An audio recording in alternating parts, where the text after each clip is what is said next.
Good morning, everyone. Welcome to our second day at this conference. Yesterday, we talked in the morning a little bit about Chile's constitutional process, where I think we heard from both sides of the main political forces. At least the lawyers were inspired by them. And at least for me, I think we have a fair chance of having a smooth process. So that was relatively good news. In the afternoon, we heard experts talk about logistics in Latin America and in Chile, and we see how commerce has been changing. This morning, we're going to host a panel on real estate and retail. We will have two very dear experts and close to us through our history, and they will debate about how commerce through retail and real estate will be affected. Yesterday, we saw the other side of the coin. And in this afternoon, we will have an expert panel on pensions. The Chilean pension system, as many have seen, also the Peruvian and to some extent the Colombian, have been under severe political pressure. The pension system has been the backbone of our economies in the past decades. And so we thought this would be a very important topic to discuss for people trying to understand the region. Now, let me remind you very briefly about some of the important facts that we need to know for this conference. If you forgot your credentials, to access your agenda, you can write to registroconferencia@LarrainVial.com or send a WhatsApp message to +569 42301436. The platform for meetings is BlueJeans. You do not need a BlueJeans account to enter the meetings. You can enter meetings as a guest. Each meeting has its own unique link for investors and for companies. We recommend that you test your computer and audio by joining bluejeans.com/111. All timetables for meetings are in Eastern Standard Time. Chile is this week still at the same time as New York. Simultaneous interpreting will be available in all panels. You can select the language of your choice at the bottom right of your screen next to the chat button. Questions for panelists can be sent via chat at the bottom right of your screen. Now I will leave you with Felipe Porzio, also managing partner of LarrainVial. Thank you, Felipe. Thank you, Andres, for the introduction. Good morning, everyone.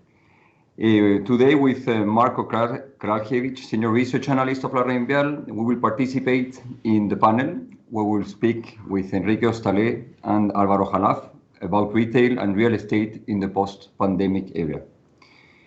We will first start hearing the presentation of Enrique Ostalé about the retail trends after the pandemic. Since 1989, Enrique has been part of the retail industry, first at DYS in Chile until 2009 as CEO, and then at Walmart International, where he was Executive Vice President and Regional Chief Executive Officer of the operations in UK, Latin America, and Africa until the end of last year. Enrique is today the chairman of the board of Walmart Mexico and Central America and Walmart Chile, and he is also a board member of LATAM Airlines. Enrique, will lead with your presentation. Excuse us when we have a change in the order of the presentation. We will start with Álvaro Jalaff instead of Enrique first, and then we will continue with Enrique.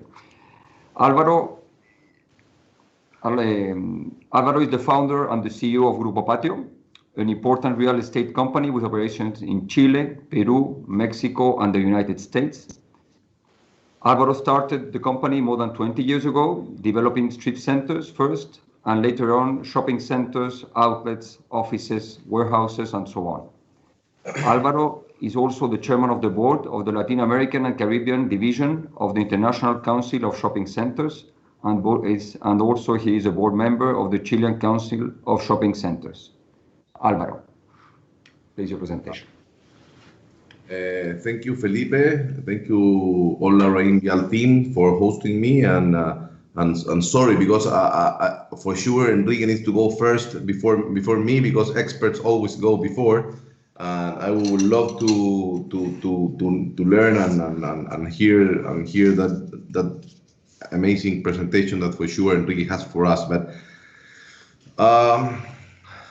I would like to make a small introduction with a video to start, and so you can get a feeling of what Grupo Patio is.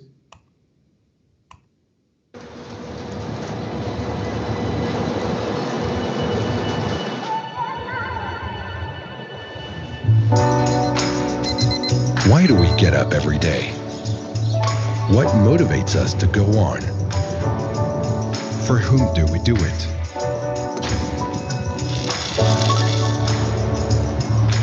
The reasons why we do things weighs more than cement. Each project we develop, it is much more than a plan. It's not about us, it's about you and other people like you.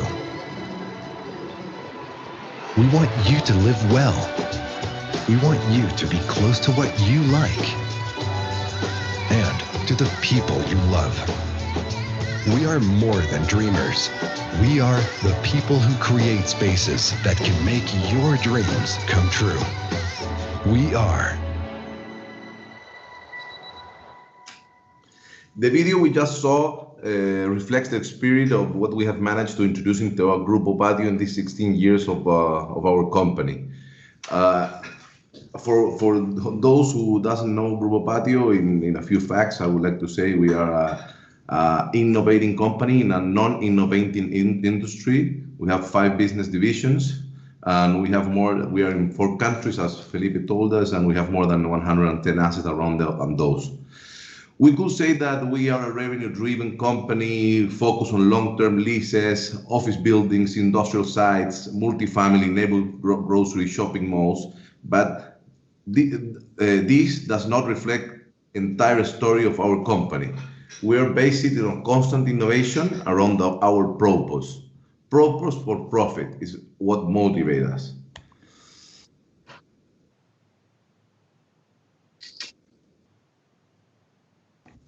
Sorry?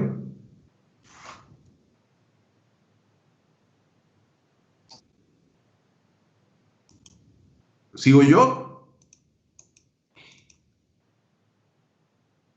¿Pero el video se vio?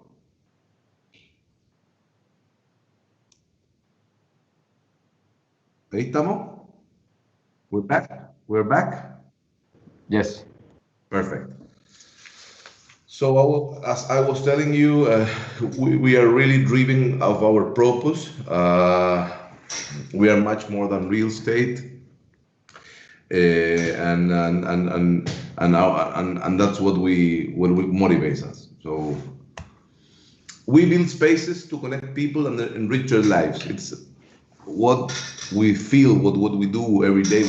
We wake up and we try to involve and try to develop any country in what we are involved in. We would like to be inside our city, around our community, build spaces for the people, for individuals that are there, that have to put all their focus. The purpose is to connect people and enrich their life. We need to focus on that. Every time we approve any project, in our KPIs, we need to see if that is on or not. If not, we don't approve the project.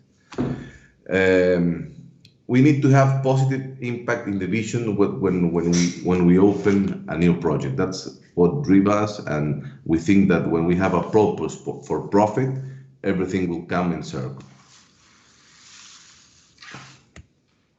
Bringing service closer to the people is something that we love to tell, and also it's something very important for us because it moves a lot on the quality of life of the people. Because when you take them grocery stores, pharmacies, to people where they don't have, and they have to move less commute, that it helps a lot the quality of life of every individual that lives around that community, and also it impacts in a really good effect to the environment, because when you have cars moving less, you have less impact in the environment. So it's a whole thing that we like to put together, and in the end it ends in, we are like the old grocery in the neighborhood.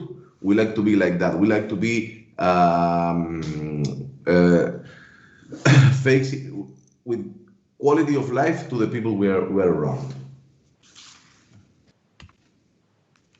Through our history, always trying to innovate. So innovation is something that we have difficult to do in this industry.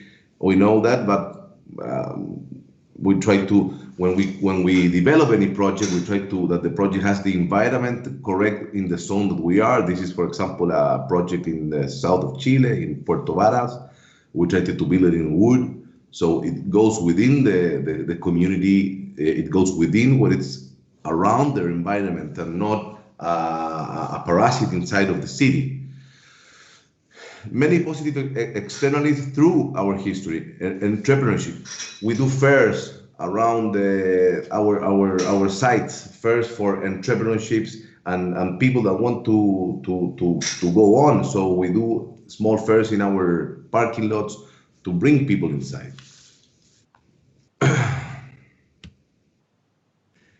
5 keys to challenge now in the pandemic.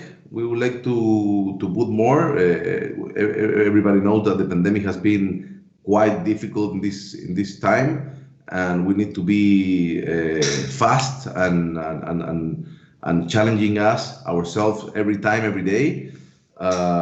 So we have 5 keys that we think that are the challenge that we have to do in this new era.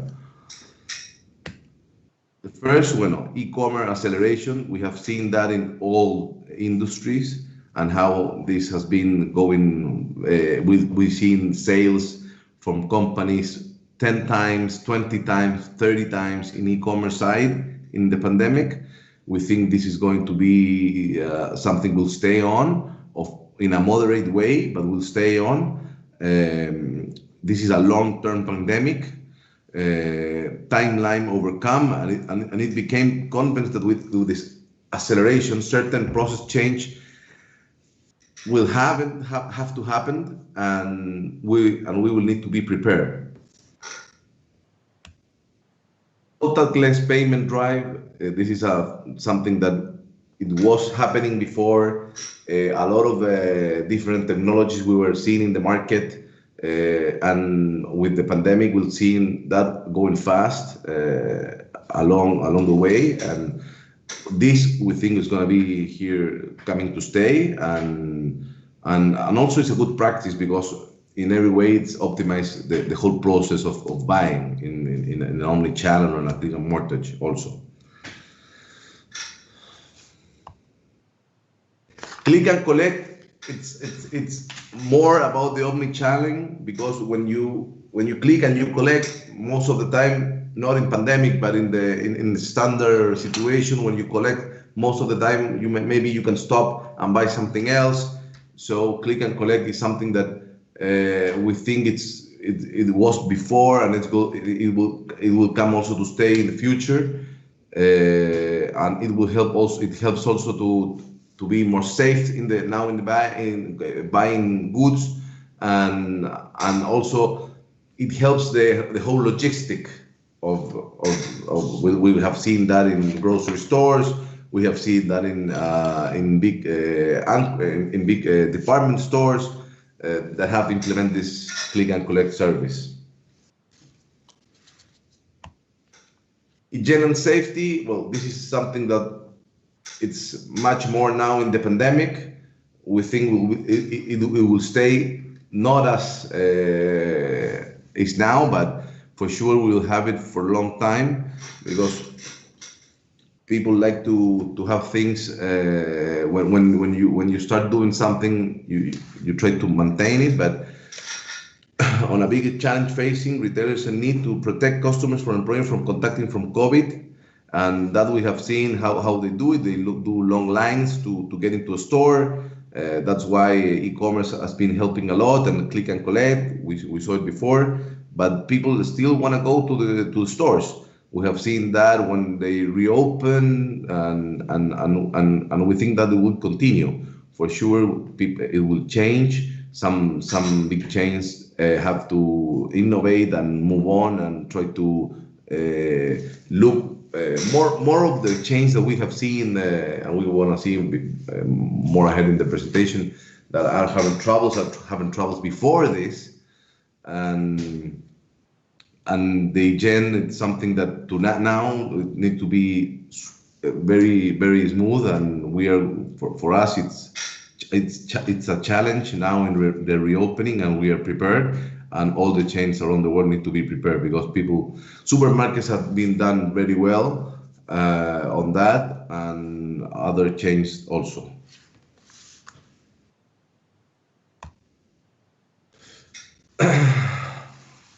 Knowing your client and your needs. Look, for us, client is the center of our company. We're not talking about clients. We want to talk about fans that love our brand, love going to a patio center, a patio site, patio building.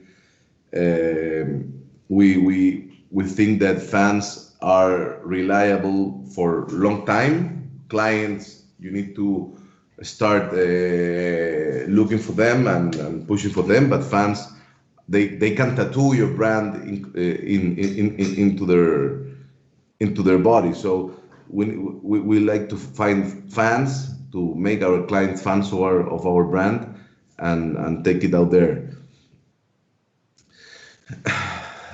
A lot of data we have here. We have seen machine learning. We have seen the data lakes. We have to put everything together and try to find how this customer it's moving on, and it's driving in different ways, and in that point trying to keep it on and make it our fan. As I was telling you, many companies have been their cycles. These companies, in my view, in my personal view, most of them are companies that were facing trouble before this pandemic. This pandemic only what it did was accelerate the process that was coming before, and it's normal. It happens. And beside that, we have another companies. All of these changes had to accelerate and already going out. That retail industry was already undergoing, as I was telling you, right? But in the other side of the coin, you have only e-commerce companies going into brick and mortar.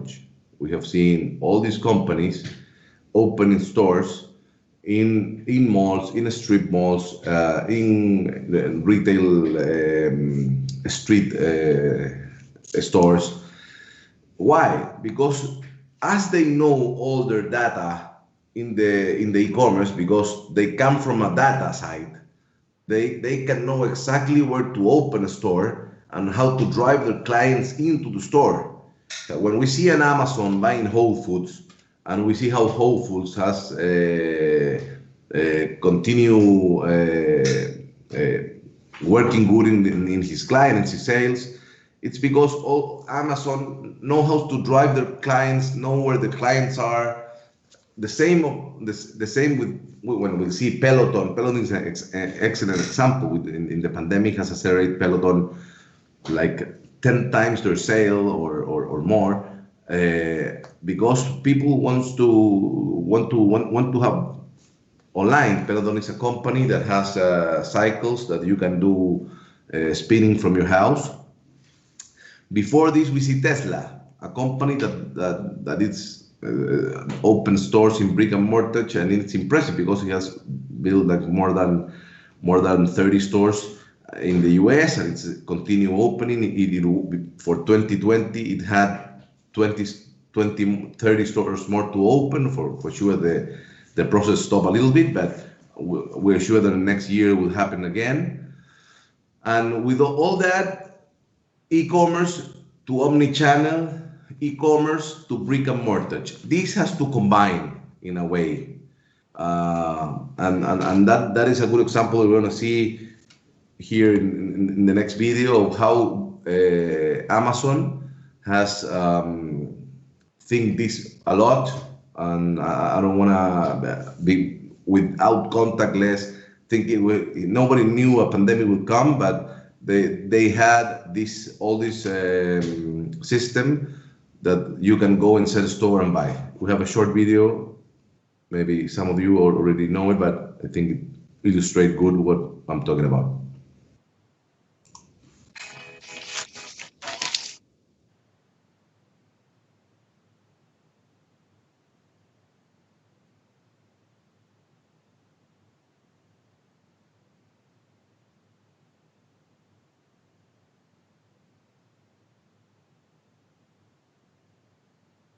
Ah,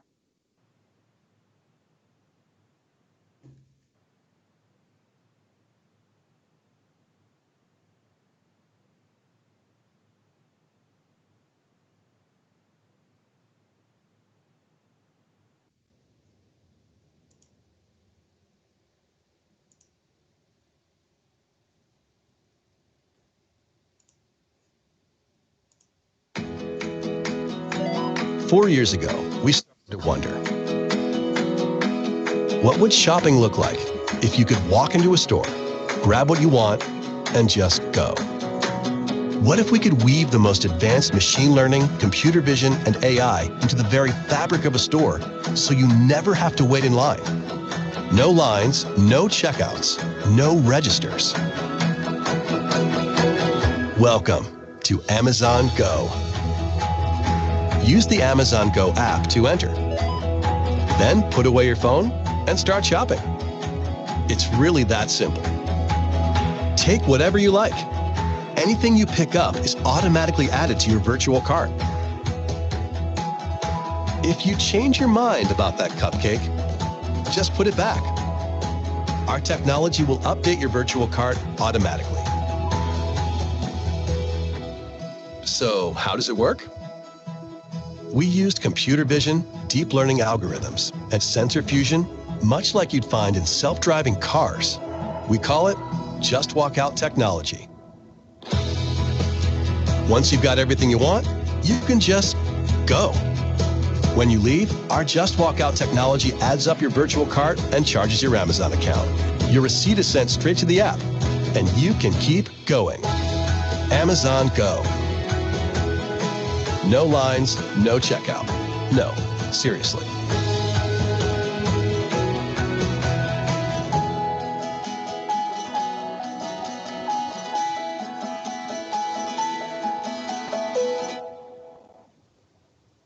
as we know, Amazon already opened a lot of these stores around the US, and now they are willing to open more big grocery stores with this technology, and we think that will change a lot the industry. I'm sure that big grocery company stores like the one that Enrique runs will be fast and to accommodate that, but they want to start opening these big grocery stores. We see in Amazon talking now to convert Sears and JCPenney stores into warehouse, but they are saying it's not warehouse, it's first floor grocery stores, and then second floor half grocery stores, and all the back end will be warehouse and black stores. They are saying for Amazon malls is beautiful for sure. It's a great point because they are in the center of the city. The real estate operators need to know how to drive people into their mall. So if you put only a warehouse, it won't work. You need to do this mix. So Amazon is talking about putting grocery stores, as I was telling you, and that will change a lot. The thing also with the grocery store, they are thinking to put a little store with the most trend topics they are selling in the area, because all the data Amazon has, they can know exactly in the site they're going to open what is happening around there, what is the people buying, what they prefers. So as they do when they open in a third floor with the books and with their bookstores, they open in a third floor. We have seen how the sales of that stores go good because they know exactly what people want around the community. So this is the same. They want to put a grocery store. This is what they're saying, and also a little bit of a store with the most trend topics that they have in the community. We see today. We also seeing today Amazon contacting malls operating in Chile to do something similar. I cannot talk more about that, but I can say this is happening, and we are seeing it now, and it's moving on. Grupo Patio, we are addressing the crisis and adapting in new times, and How we're doing that? First of all, we already launched our pickup area in some of our neighborhood shopping malls, grocery anchor those. We did this in 18 days. We had it up and running 100%, and it's been quite innovative for our customers, and we're trying to drive a lot of our clients over there and making for our grocery that it's in that mall and for our little shops that need to drive sales into them helps a lot for them. So we put all those stores and also the grocery store in the pickup plan. To Patio Cuadrado, it's something basically to try to take care about all the safety of the people. Now we're in our reopening of our outlet and our malls. Demographic cameras to control temperature up to 30 people simultaneously. All the last technology that give us data, give us a lot of things that we need to control all, and we don't have these big lines we have been seeing in a lot of pictures and in the news. So people can go and flow, and these thermal cameras tell us what is happening, and we have people that say, you have temperature, please come here, and we only cherry pick the people that we see have symptoms or they have any issue or any red alarm. Online capacity control, 100% sanitization with liquid ozone that we do it three times a day.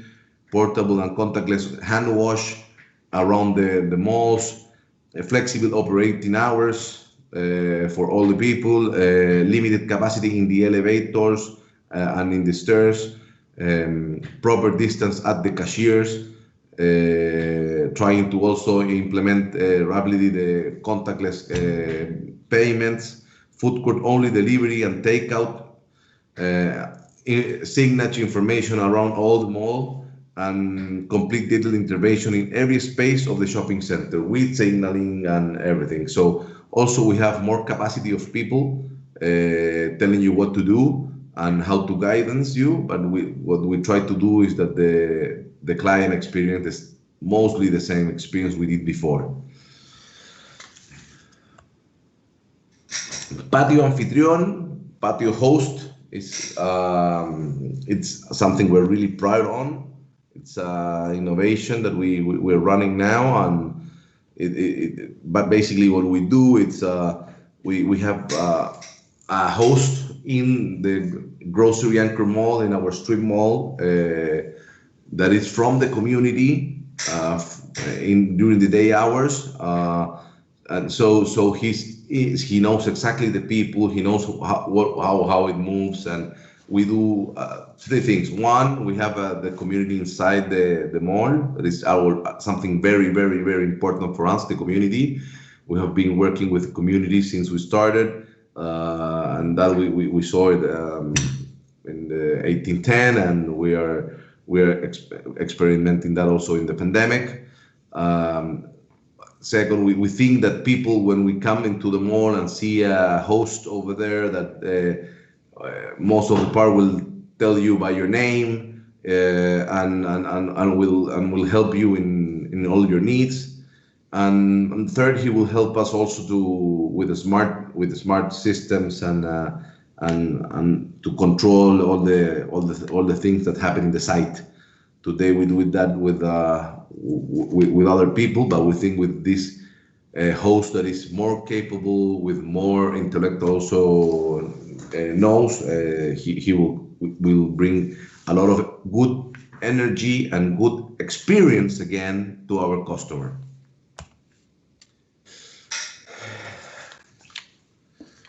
Supporting our strategic partners, we call it es tiempo de utilidad. In English, we'll say it's time for another utility.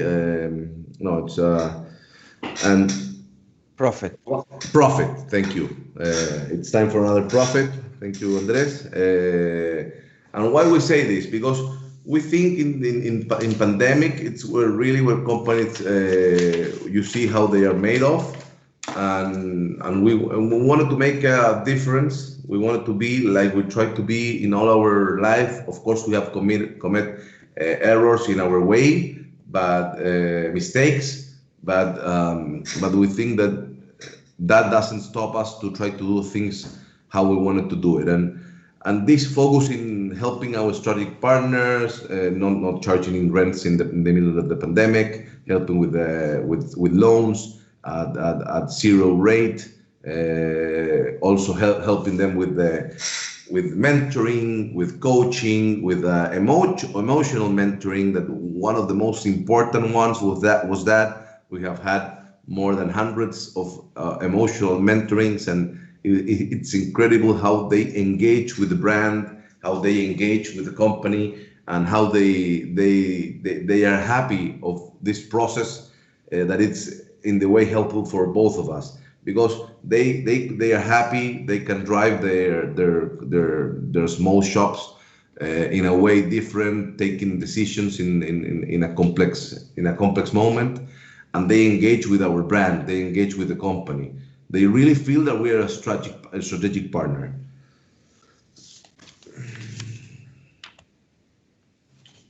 The future is now, and Patio sustainable. It's something that also it's really important for us, because we think that you can no longer build sites or projects if you don't think in sustainable.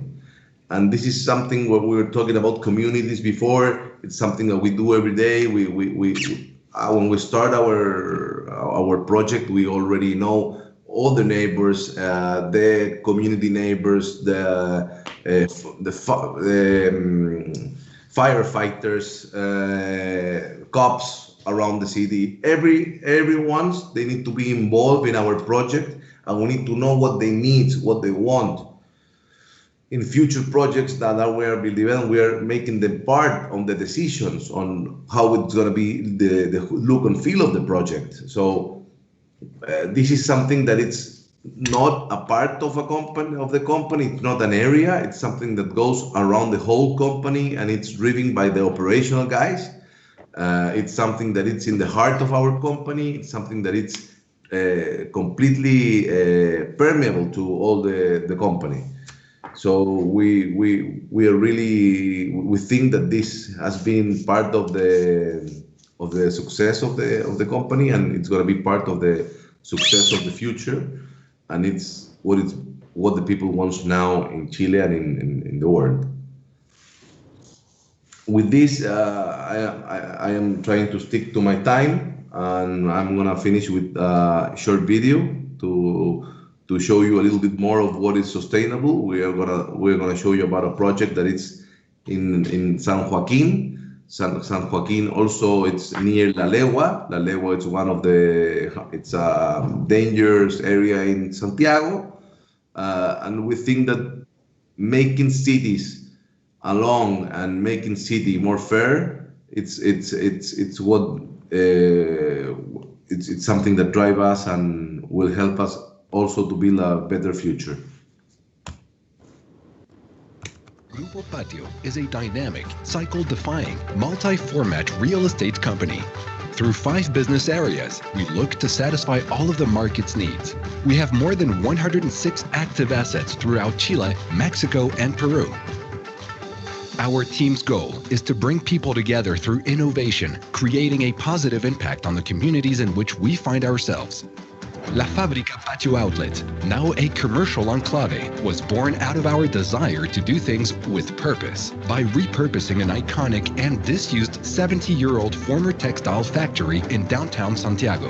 This area was astigmatized due to its proximity with La Legua, but in reality, it is a neighborhood rich in cultural wealth, a collaboration with the district of San Joaquin, and aligned with the city's vision of building a neighborhood that differs from its industrial past, adding value to the local community. This is a focused effort in which we work day by day to benefit and enhance the quality of life of the surrounding community, adding value and culture.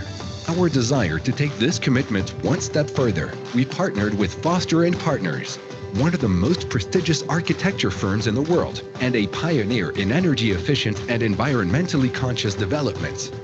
Together, we will create a mixed-use project that honors the history of the neighborhood and its surroundings, resulting in added value not only to the architectural aspects of the project, but also to the surrounding neighborhood. We firmly believe that our communities are what matter most, and that this project not only realizes the community's needs, it will also be part of an environmental and social ecosystem that places the values and cultural identity of the community at the forefront. We are grateful for the opportunity to work together and contribute to the exchange of ideas that arise from working collaboratively to enhance the community in order to propel more real estate projects of this kind.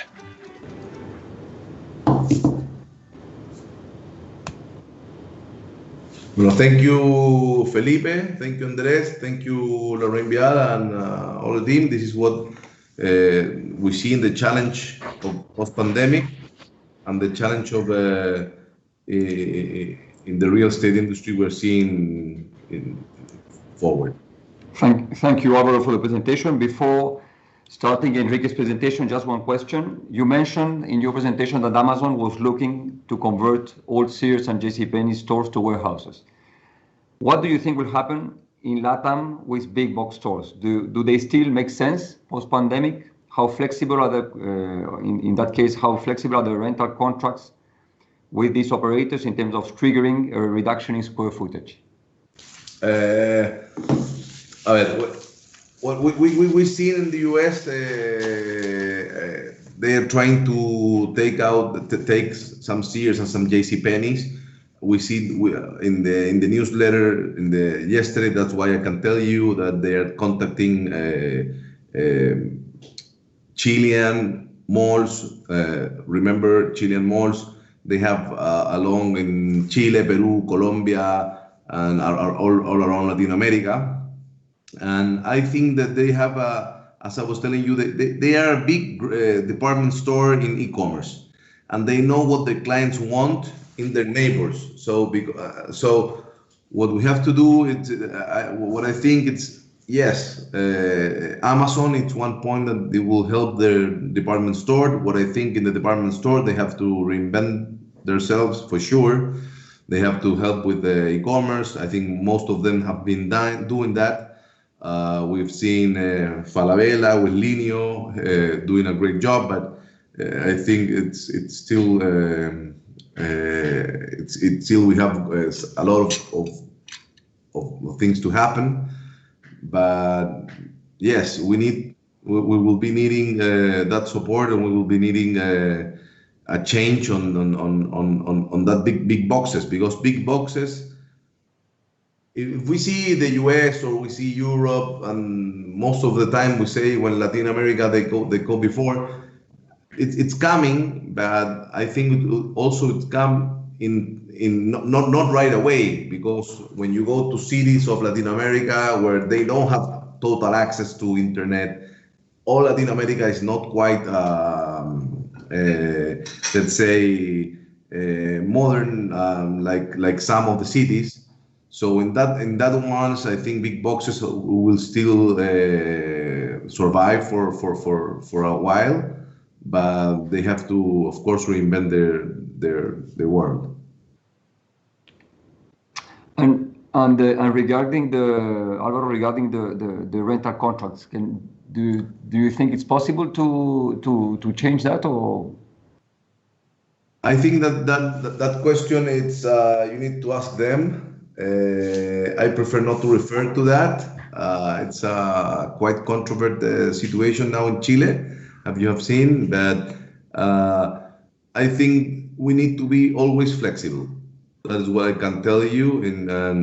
But most of the time you cannot do it. Contracts are written one way, and contracts are made to be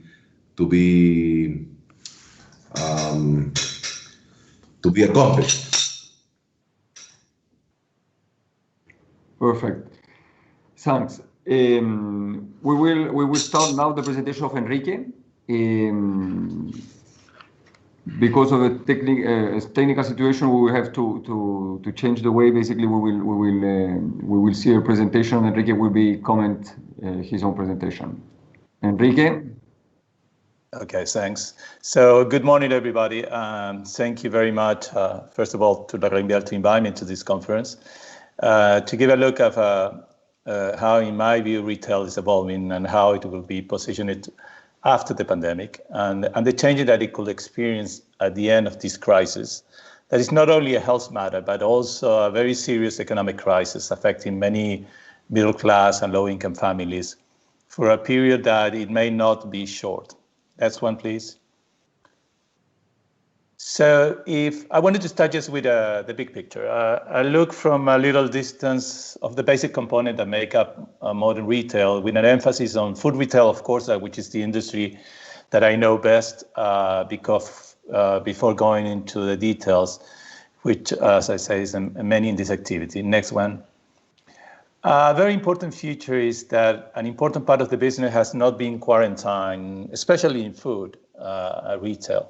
For some months now, I have been part of the corporate governance of a company that operates in the airline industry, where precisely, as you are aware, is the opposite occurs. Its operation practically are paralyzed for months. Next one. But modern retail in many categories has continued to operate without major difficulties in most countries of the world. Next one. At the same time, the online business has consolidated and it's very unlikely that it will lose the participation that it has gained in these months, where many consumers discover, some of them forced by the circumstance, that the benefit of e-commerce. Next one. If you look at this graph, it shows a dramatic jump of e-commerce penetration in the US that took place in the last March and April. And I'm sure that trend continued thereafter, according to this source. And actually, I can tell you the similar trend you will find everywhere. Next one. What the pandemic has done is to reinforce and accelerate the changes that were already taking place in the retail world. What you could have taken a few more years to consolidate, it has happened in the few months that we have lived under the pandemic. Next one. One of them is omnichannel. We were listening about this, which has definitely established itself as a new pillar of the retail business model. For sure, this was happening before the pandemic, but now it has ended up acquiring the status of as an essential component to grow in this business. Next one. But also, perhaps one of the most visible changes we have seen these days has taken place in the last mile.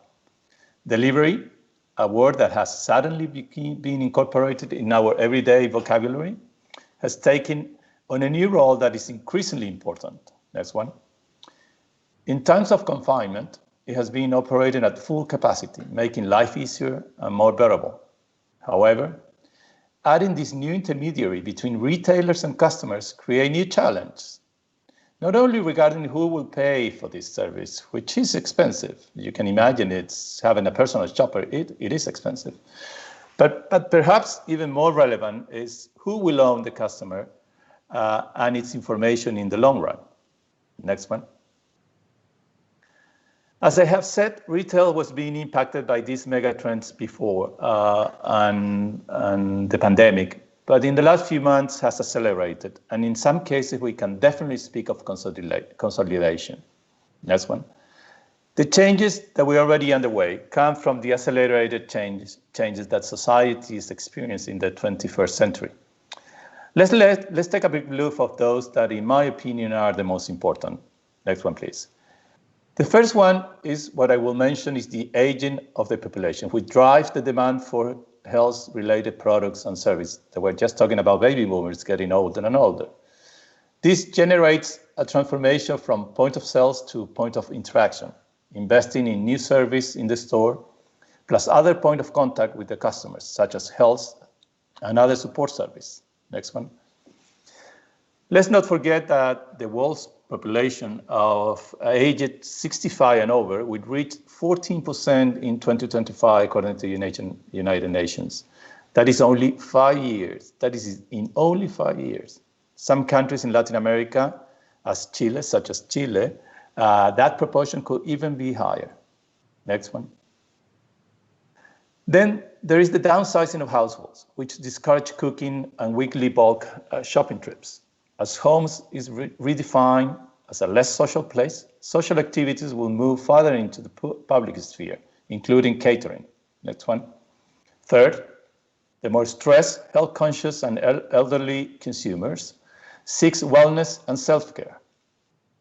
Next one. On the other hand, the demand for responsible consumption makes brands and retailers more responsible themselves.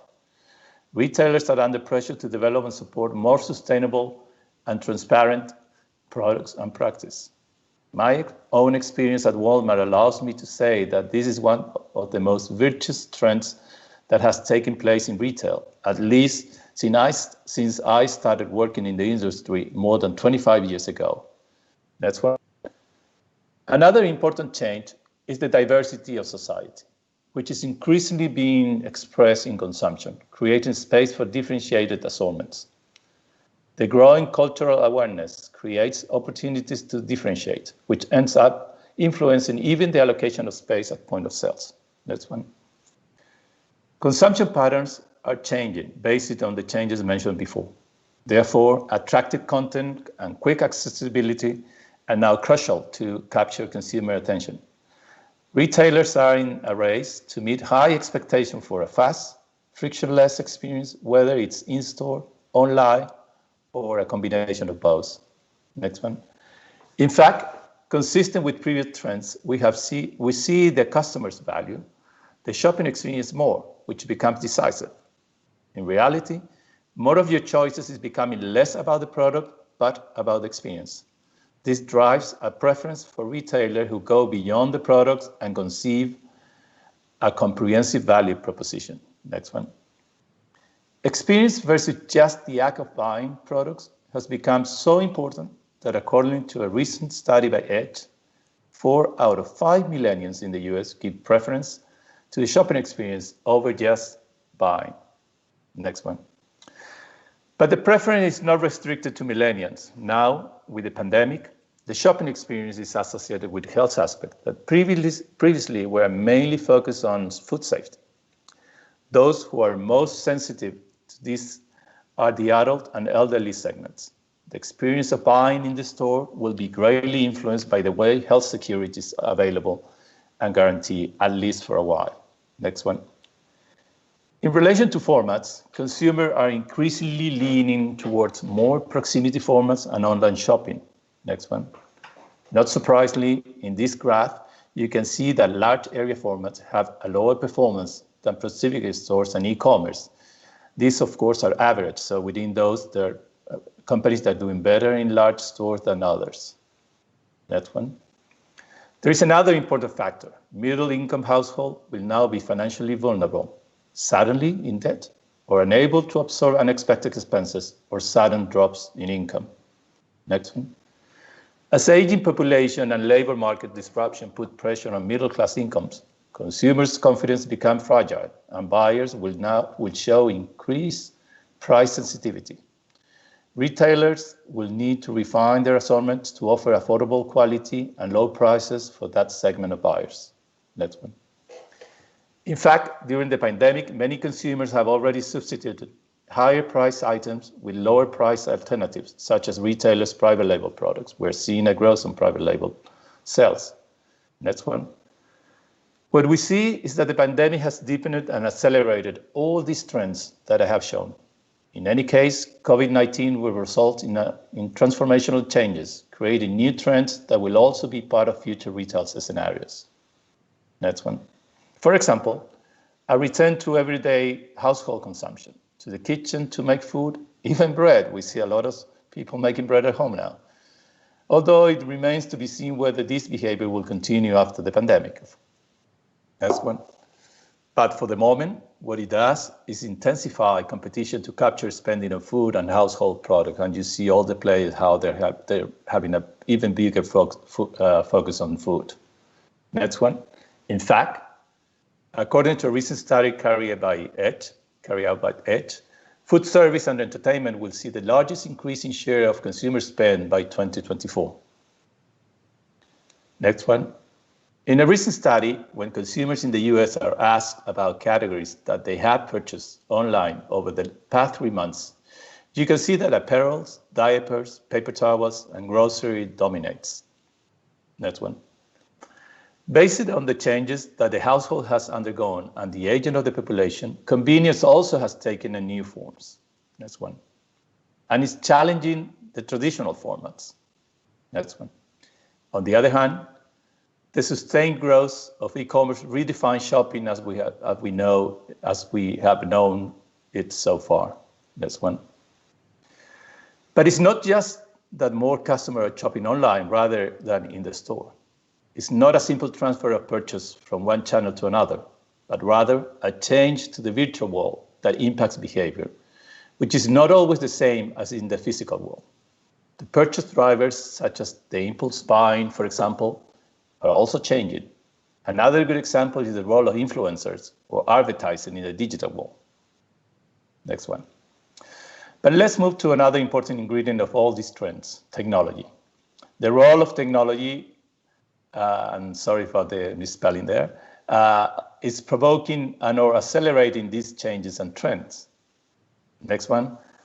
Smartphones have been transforming the in-store and online shopping experience for a while now. Next one. On the other hand, mobile connectivity will provide a more comprehensive view of the buyer than ever before, and will position mobile devices as a central standard in customer engagement and retention. Next one. No doubt, 5G will further empower the customer and raise standards for value chains. 5G connectivity will allow the massification of the Internet of Things that has been talked about so much, even if it's not yet a reality. Next one. On the other hand, digital payment has become an integral part of the e-commerce concept, making it an extraordinarily simple process that facilitates commerce and helps to build stickiness in the retail ecosystems. Next one. Artificial intelligence will take customer insight, product innovation, and personalization to a new level. It will drive assortment planning, personalization, image recognition, and customer service, opening up possibilities for even deeper engagement. Next one. Data-driven consumer insights using big data technology will allow for a predictive rather than a reactive approach. Retailers will be able to record consumer spending behavior, location, and even moods. Next one. For its part, blockchain will transform transparency and traceability, allowing retailers to improve product safety, including ranges of fresh and private label products, thanks to greater level of confidence on data. Next one. Automation and smart manufacturing will strongly drive customer-centric innovation, including an increasingly frictionless interaction between all stakeholders. Next one.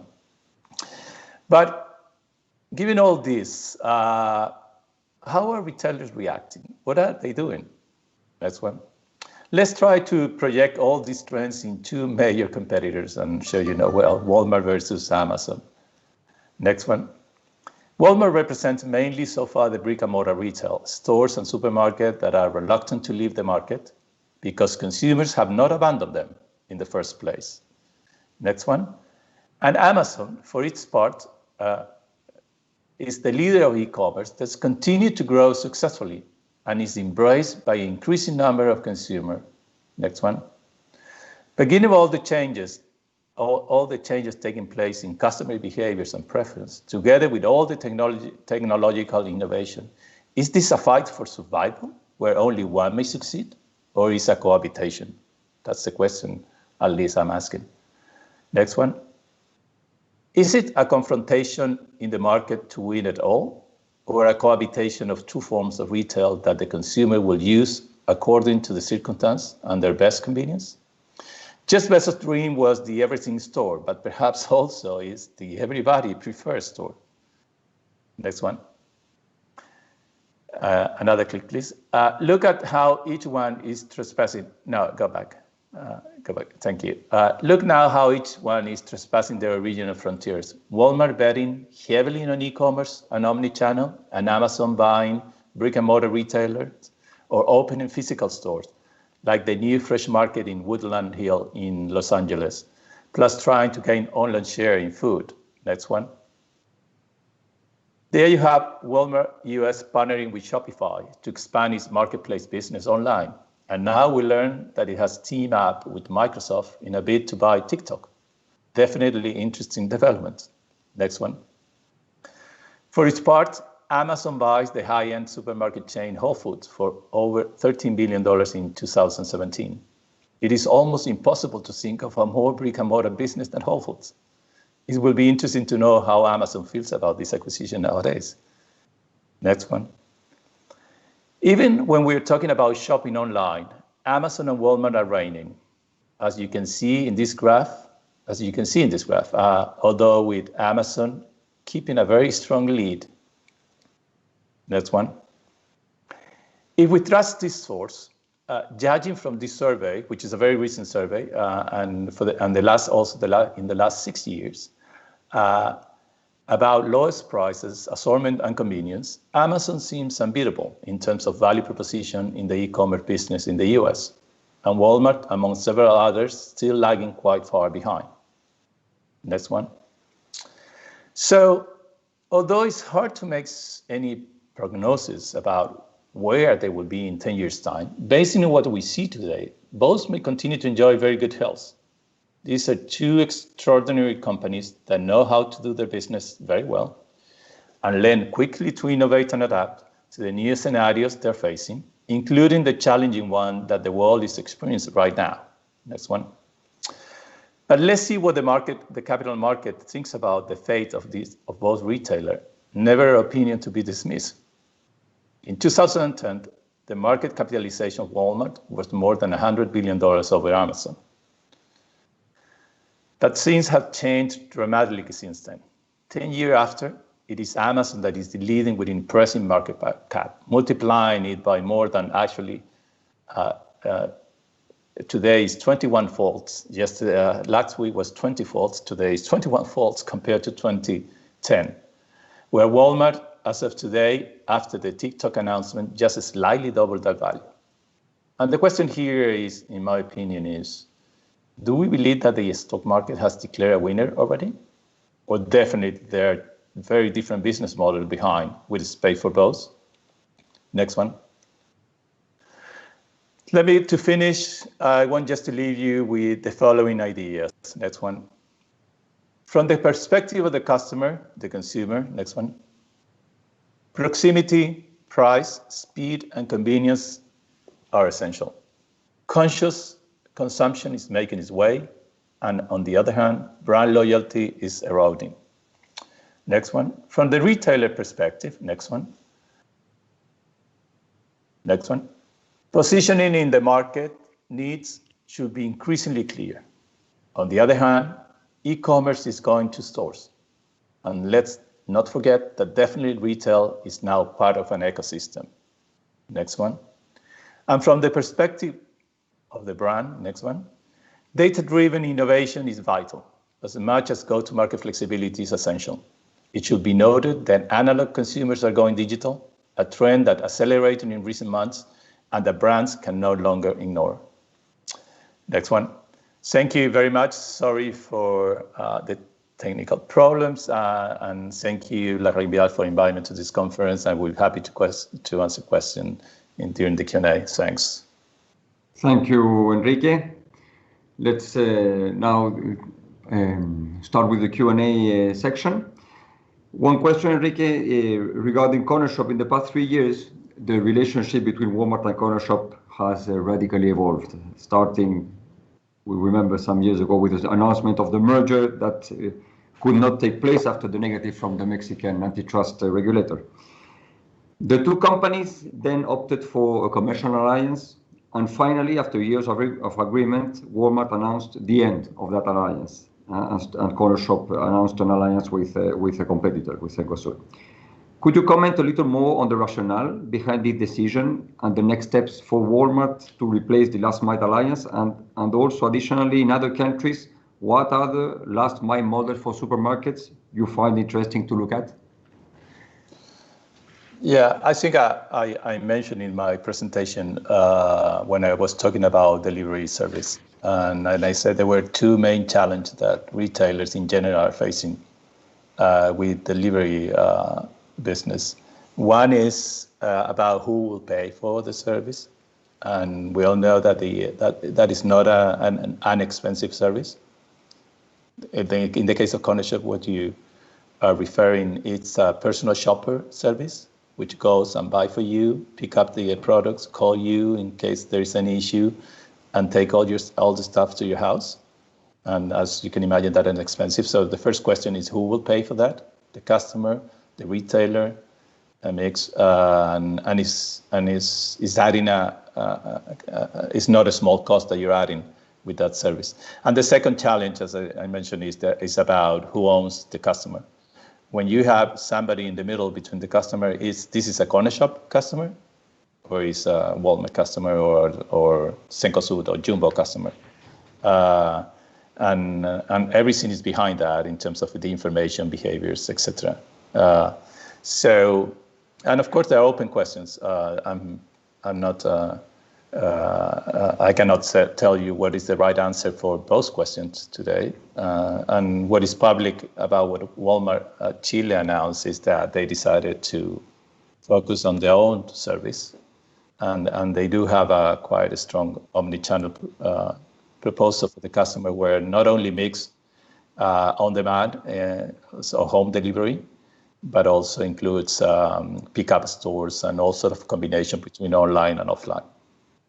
And in other countries, Enrique, have you found any interesting model that you think would be applicable for Latin supermarkets?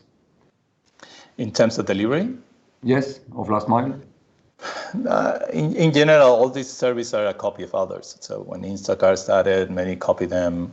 So they're not a huge difference. So I will say that in all the countries, the challenge I mentioned is kind of very similar. It's not very different from one country to another.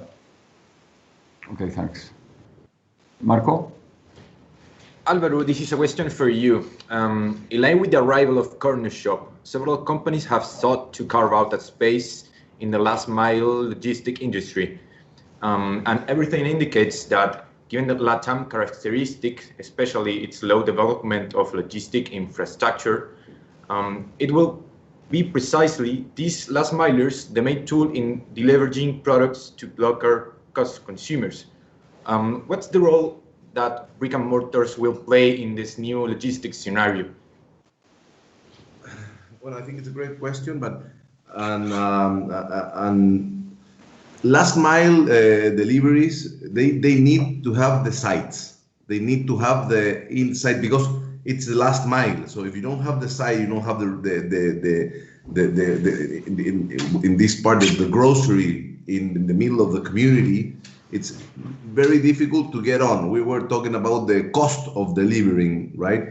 That the cost of delivering was, and who is the owner of the data of the client. So because all is in the data and the client, because the cost of delivery is more probably than what it takes. So you need to, it's expensive cost. So last mile, it needs the brick and mortar. Last mile, it's impossible to work if you don't have. They were talking about black boxes in the future to build these black boxes, but black boxes for me, and we will see in the future, is an inefficient way to do it. It's much more efficient to do omni-channel. So you have clients coming into the store, and you have also last mile delivering. Maybe you can work out different ways in the inside of the store, but to have only black boxes and only stores, you need to combine both of those. So all these corner shop, Instacart, Rappi, etc., they need to have the brick and mortar in the last mile to work their business. So we see it as a complementary completely to our business, and we are trying also to be flexible, to put to have parking lots built to them, etc. Anything that they need, because it's a both ways work. I remember when Walmart had the alliance with Corner Shop, and you went to one grocery store near my house. It was crazy because you get into the store and all the people were corner shops, and that's why they thought, they say, no, now we need to build black boxes. Yes, but you don't have the demand on the corner shops to only build a black box. So it's how you manage, and grocery people, they are brilliant to the way to do it. They for sure they will have to have especially cashiers or whatever, but work the workflow inside the store. But corner shop, Rappi, and all the last mile delivery companies, they need the brick and mortar to have it inside the community. If not, it's impossible for them. Thanks. Enrique, if we look at the current retail market, in which online-only models have been strongly positioned in the context of the pandemic, and its impact on e-commerce penetration, what's your view regarding the strategy the legacy retail players have put in place to confront the region's only online players? What strategies do you think they should implement if they want to effectively compete with only online companies? We look, for example, Falabella against Mercado Libre, or against Amazon and Walmart, the same situation. So what do you think will happen in that configuration of the retail market? That's a hard question to answer, because I can be completely wrong and you can hold me accountable later on. But I think so far it's, and I mentioned in the presentation, and Álvaro also mentioned about the role of the channel. And I think at least most of the brick and mortar retailers believe that, that they're going from brick and mortar to online. That omni-channel has a big role. And I agree with Álvaro saying that stores have a role, and at least in food, and when we're talking about fresh, regarding operating dark stores and or also sharing the demand, as Álvaro was explaining, you see a clear advantage if you do it well. But also we recognize that the pure online players are doing a good job penetrating many categories, and you see many categories that have very high penetration, and that has gone in a big proportion to online. But also at the same, as I also said in my presentation, you see all these pure online players like Amazon, for example, trying to go into physical stores.